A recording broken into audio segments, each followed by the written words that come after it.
February 1982. In a small Florida town, two men, John and Mike, share a cell at the Wakulla County Jail for 12 days. Mike asked John for a $175 loan so that he can bail out of jail. He promises to pay back $200 in return. John calls his girlfriend, who brings the money to the jail. Mike is now a free man. 3 days later, John is released. He is asking Mike to return the money he owes. Mike has no money. After more than a week of broken promises to pay him back, John informs Mike that for every day he is late, his debt will double. Friday, March 5th, 1982.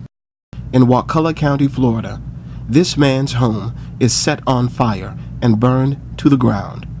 He has now gone missing and is believed to have been kidnapped. 2 months later, his skeletal remains are found in the wooded area of an abandoned airstrip. Law enforcement officers are led to the body by Mike. Before confessing his part in the murder, Mike offers 10 different stories about his involvement, has a warrant out for his arrest, is said to be a pimp for young females in the Frenchtown section of Tallahassee, Florida, is a suspect in an arson investigation of a local seafood processing plant.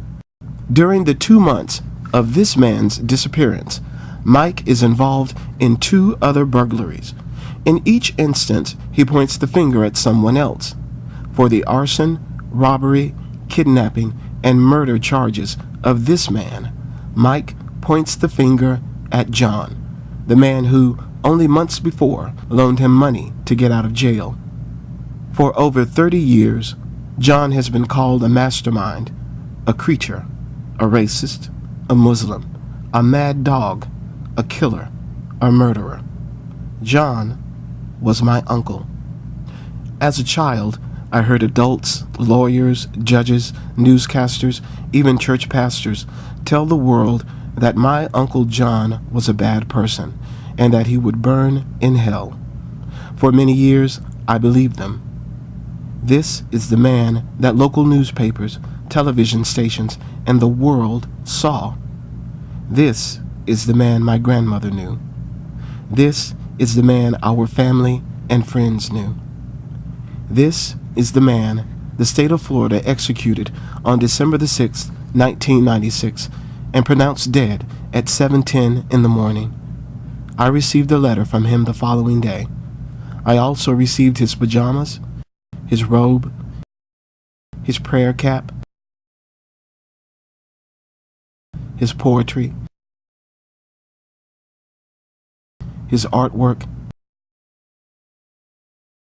and his journals.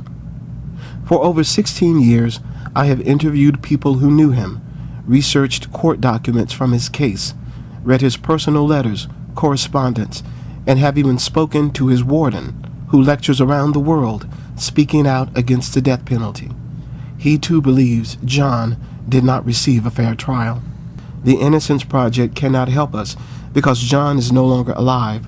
Our local NAACP has been slow in contacting our family and has yet to offer any guidance. This book was written in the attempt to clear my uncle's name. Your donation will help pay for an editor, proofing, and formatting of the book, and help with the printing costs of paperback issues for promotional purposes. This is how the world saw my uncle. This is the man that I knew.